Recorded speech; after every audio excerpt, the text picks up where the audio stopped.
Hey there, Bob from Oregon's Constant Gardener and Stanley. Stanley's here with us, coming back after a couple years away from the show for a guest appearance.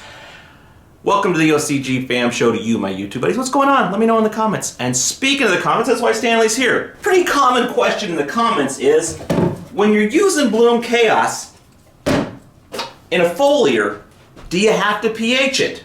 And the shorter answer is probably not, but maybe, but even then probably not. So let's just get into it. So it's pretty common knowledge around nectar that the pH is critical when you're doing all this stuff. So when you're mixing up all the nutrients, you want to be maximizing the availability of the calcium that's in here to get to the plant. And so to do that, you want to be in a pH range around 6.3, somewhere in there, maybe a little higher. But it's crucially important to be in that fat range of when this is available, when the calcium is available to the plant. But when we're using this stuff, the Bloom Khaos,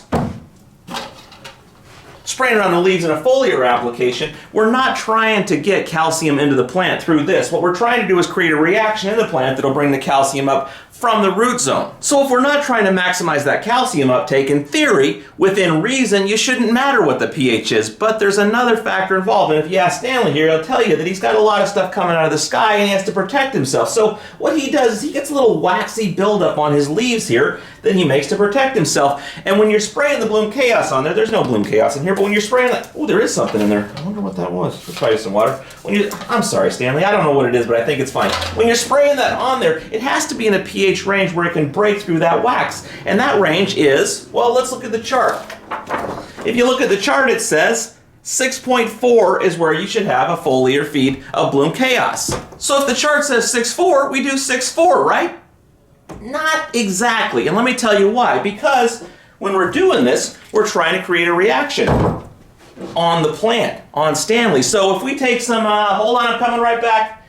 If we take some Olympus up, or some Herculean Harvest to bring that up or down, to bring it in that 6.4 range, what's going to happen is all that stuff that we're putting in the bottle with this is going to start reacting in here and doing all its business here instead of doing its business here. So if we're in a range, and I would say like, and this is not me, this is Scott saying this, 5.8 to 7, somewhere in that range, we're still going to have the acidity we need to get through that wax on Stanley's leaves or your plant's leaves, whoever he may be or she.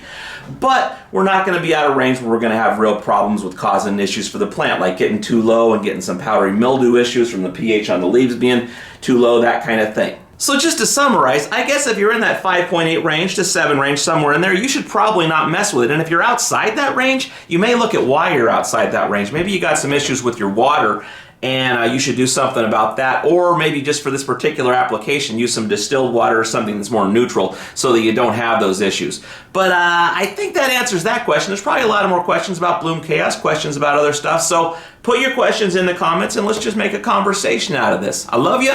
I'll see you tomorrow. We'll talk some more. The OCGFAM show. It's pretty good. It happens every day. It's the OCGFAM show.